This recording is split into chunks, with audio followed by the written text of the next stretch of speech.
नमस्कार। तो चौथा पिलर में आपका स्वागत है।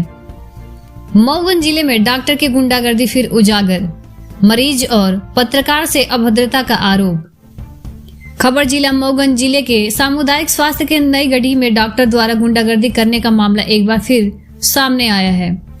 मरीज और उसके परिजनों ने डॉक्टर और अन्य स्टाफ पर गाली गलौज और मारपीट के गंभीर आरोप लगाए हैं। यह पहली बार नहीं है जब डॉक्टर SD कोल का नाम विवादों में आया है। इसके पहले भी नई गढ़ी नगर परिषद के भाजपा पार्षद रतनलाल मिश्रा के साथ डॉक्टर द्वारा गाली गलौज की गई थी। इस संबंध में भाजपा पार्षद ने नई गढ़ी थाने में शिकायत दर्ज कराई थी, लेकिन कोई कार्रवाई नहीं हुई। नतीजतन डॉक्टर के हौसले बुलंद हो गए और उन्होंने मरीजों, उनके परिजनों और पत्रकारों के साथ दुर्व्यवहार किया। इस बार डॉक्टर SD कोल ने मरीजों के परिजनों के साथ ही नहीं बल्कि खबर रिकॉर्ड कर रहे एक पत्रकार के साथ भी गाली गलौज और मारपीट की। पूरे मामले को लेकर शिकायतकर्ता आशीष शुक्ला ने नई गढ़ी थाना प्रभारी को शिकायती पत्र सौंपा है। भाजपा संगठन में भी हुई थी शिकायत। इससे पहले भाजपा पार्षद ने पूरे मामले की शिकायत भाजपा संगठन से भी की थी। उस समय के मंडल अध्यक्ष ने मऊगंज जिला अध्यक्ष और देवतालाब विधायक गिरीश गौतम को इस घटना से अवगत कराया था, लेकिन कोई कार्रवाई नहीं हुई। कार्रवाई न हुआ तो आमरण अनशन की चेतावनी। डॉक्टर के खिलाफ कार्रवाई की मांग करते हुए भाजपा पार्षद ने चेतावनी दी है कि यदि जल्द ही उचित कार्रवाई नहीं की गई तो अस्पताल परिसर में आमरण अनशन किया जाएगा। और सवाल उठता है कि भाजपा के वरिष्ठ नेता और विधायक गिरीश गौतम अपने कार्यकर्ता के साथ खड़े होंगे या डॉक्टर SD कोल को संरक्षण देंगे।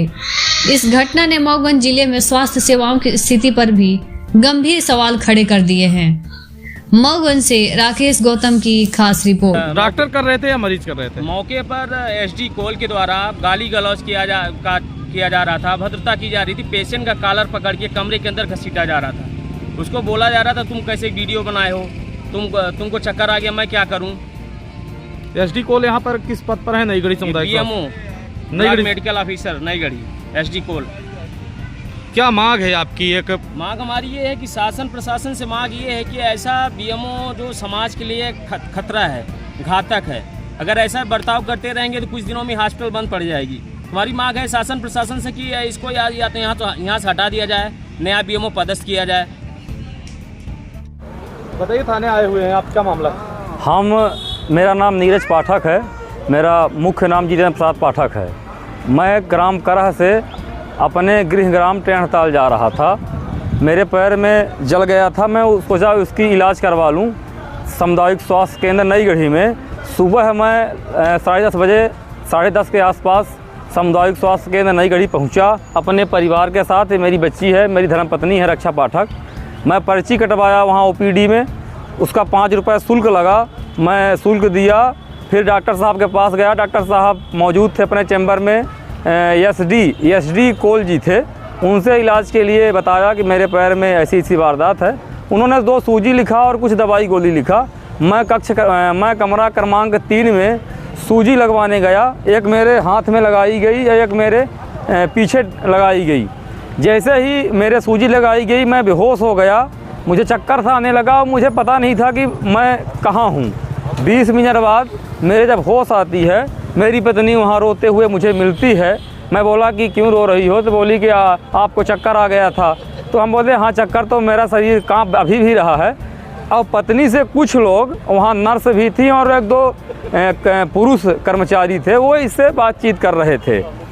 तो मैं बोला कि हो गया, लड़ाई मत करो। मैं जाके जो वरिष्ठ डॉक्टर हैं, जो जिम्मेवार CMO ऐसे कुछ पद पर हैं, उनसे मैं बात करता हूँ। मैं गया उनके चैम्बर में। बोला सर, हमें 2 सूजी लगाई गई है, हम बेहोश हो गए थे और हमारे हाथ में मोबाइल फ़ोन था। किसी का फ़ोन आ रहा था तो फ्लैश लाइट बंद चालू हो रही थी।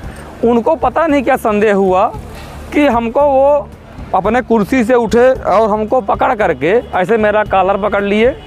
और 2-4 लोग उनके जो और कर्मचारी थे, मैं बता रहा हूँ उनका नाम है कि कौन कौन थे उनके साथ, जो दवाई बांटते हैं वो भी थे। वो सब हमको मिल करके मारने लगे।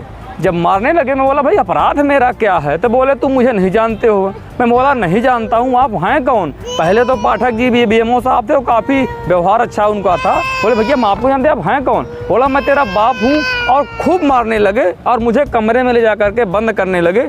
मेरी धर्मपत्नी रक्षा पाठक वहाँ रो रही थी और चिल्ला रही थी। ये किसी कदर ये मिल करके और कुछ लोग मरीज मिल करके मुझे बाहर खींचे, जहाँ पर सारी चश्मदीद गवाह वहाँ पर लगा CCTV कैमरा है, उसको देख लिया जाए और अगर अन्याय है मुझे दंड दिया जाए और नहीं तो उस डॉक्टर साहब को दंड दिया जाए कि क्या एक मरीज जो दवा कराने आ रहा है उसको क्या आप मार डालोगे?